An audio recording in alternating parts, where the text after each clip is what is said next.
Brad, I've listened to you guys. I've been listening since Friday. Since I met Brad at the very beginning, I have a background in finance as well. Used to collect money for about 15 years. Just to let you know, I went straight to my boss the very first time Brad ever approached us about billboards. I told him, I said, something's not right about that guy. I'm trying to kind of let you guys know what he doesn't tell you. I went through the same thing on getting that $1,500 out of him, that it was even twice as hard to get that money as it was for Christy to pay, and then me going down there personally and sitting down in my vehicle and taking the computer from him and putting the numbers in myself. Stalling, one excuse after the other. I'm saying Christy Vincent paid for all of it, every bit. And whoever was speaking at the beginning, I think it was Tracy, she was hitting the nail on the head. There's still money out there. There's still money out there that if he said he had that money, like at the very beginning, technically, if you listen to all the money trail, there should be like $2,000 still sitting there if he's got it. Should be like $2,000 still sitting there if he's got it. I think that what they're talking about, after I keep hearing about him saying that they were reversed, there was nothing reversed. It pretty much specifies, and I told him, I specified it to him in text messages. Hey, here's your contract number, here's your customer number, and your advertiser number is 0. Just 3 spaces. The first time that I ever did that application ever was sitting in front of him the other day, because I've never seen it until I logged into it with him the other day. And I mean, nobody's ever had any issues. That as many times as I've sent that payment link to people, there's never been anybody except for Brad that had an issue with it. I felt like he's scamming everybody. I felt like he's scamming everybody. I felt like he's scamming everybody. I felt like he's scamming everybody. I believe there's more money out there that's unaccountable. I believe there's more money out there that's unaccountable. I believe there's more money out there that's unaccounted for. That's my honest opinion. Not speaking on behalf of Lamar at all. That's speaking as a human being that's been in the collection game for a while. I believe there's more money out there that's unaccounted for. That's my honest opinion. Not speaking on behalf of Lamar at all. That's speaking as a human being that's been in the collection game for a while.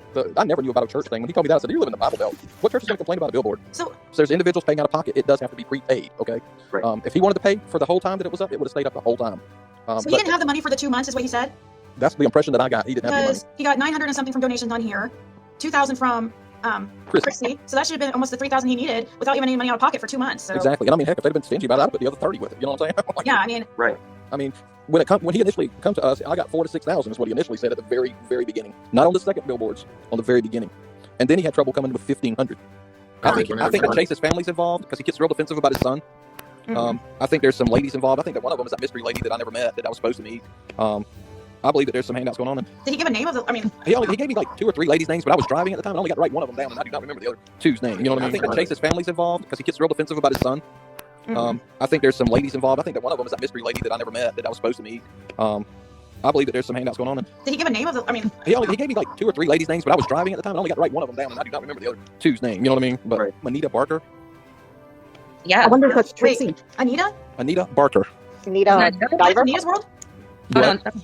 Well, we know Anita that has a channel here on YouTube, but I thought her.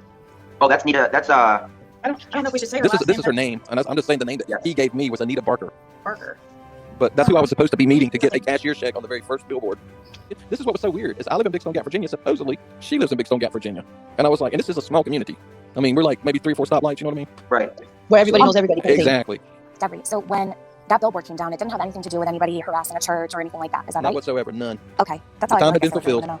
So when that billboard came down, it didn't have anything to do with anybody harassing a church or anything like that. Is that right? Not whatsoever. None. Okay. That's all the I time had wanted been fulfilled. to know.